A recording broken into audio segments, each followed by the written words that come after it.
안녕하세요. 전남대학교 수의과대학 본과 2학년 권희선입니다. 톡소카라 캐니스는 개회충으로 소동물 임상에서 가장 흔하게 볼 수 있는 회충입니다. 저희 집 강아지도 이 기생충에 감염된 적이 있기 때문에 영상의 주제로 고르게 되었습니다. 목차는 다음과 같습니다. 회충은 선충류 중 가장 흔히 보이는 종류입니다.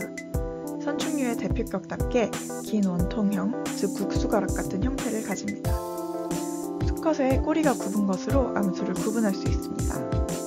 이 목에 속한 기생충들은 보통 한 쌍의 cervical allay를 가지고 있으며 입은 3개의 입술을 가지고 있습니다. 회충은 보통 소화기에 감염되며 벽이 두터운 충란이 분변으로 배출됩니다. 톡소카라 캐니스의 형태학적 특징은 다음과 같습니다. 암컷은 18cm, 수컷은 10cm가량까지 성장합니다. 회충류답게 cervical allay가 있고 입술이 3개이며 무교접낭 선충이기에 수컷의 교접낭 대신 2개의 교접자가 있습니다.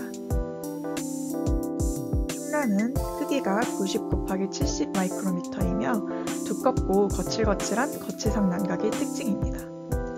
이건 제가 직접 촬영한 개회충란인데 이렇게 확대해보면 거칠거칠한 난각을 뚜렷하게 확인할 수 있습니다. 개회충의 충란은 고양이회충의 그것과 구분이 어려운데 개의 분변에서 발견되었는지 고양이의 분변에서 발견됐는지에 따라 동정하면 됩니다.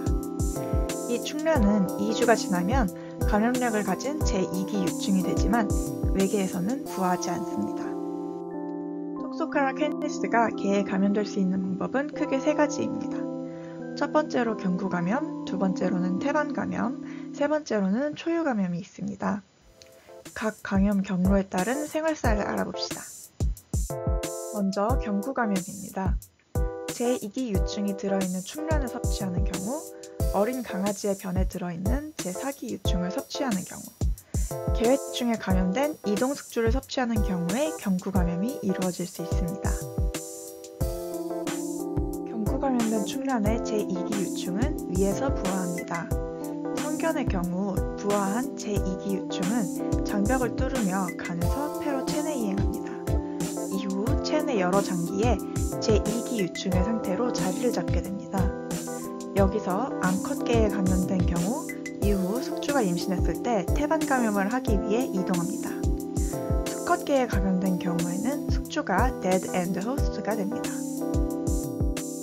어린 강아지에 감염된 경우에는 조금 복잡합니다. 우선 제2기 유충이 위장에서 부화하고 간에서 폐로 이행하는 과정까지는 성견과 동일하지만 5개월령 이하의 자견에서는 이 유충이 폐포를 뚫고 폐강으로 나옵니다.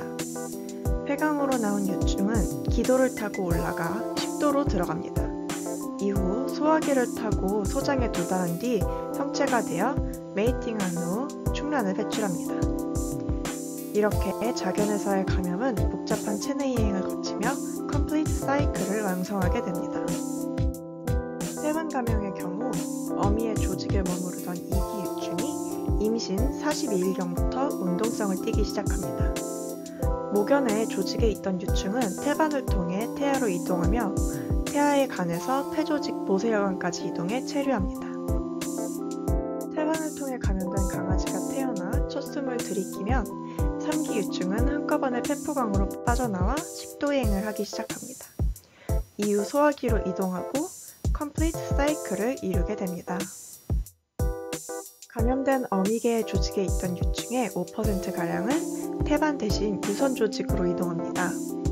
이후 2기 유충은 초유를 통해 자견의 소화기로 바로 진입하며 식도이행을 거치지 않고 컴플리트 사이클을 이룹니다.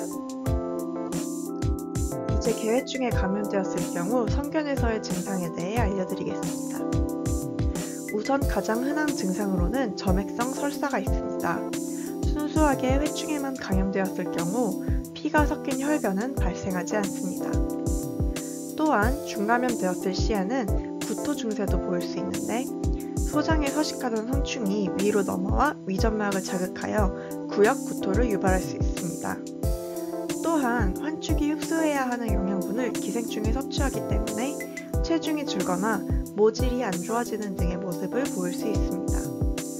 간혹 구토나 대변에 성충이 섞여 나오기도 합니다. 자견에서의 감염은 조금 더 심각합니다.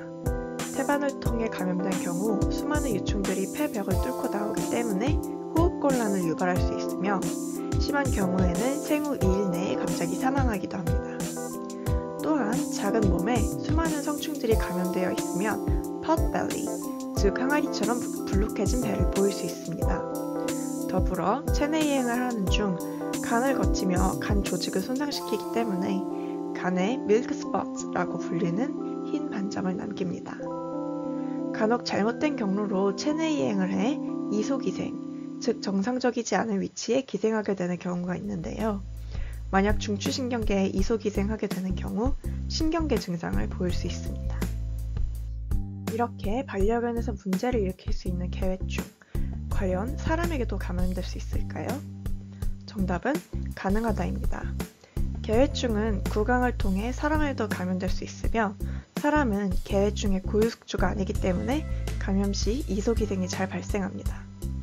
자신이 감염하고자 했던 종이 아니기에 회충이 당황하고 기를 잃는 것입니다. 이렇게 기를 잃은 회충은 내장 유충 이행증을 일으킬 수 있습니다.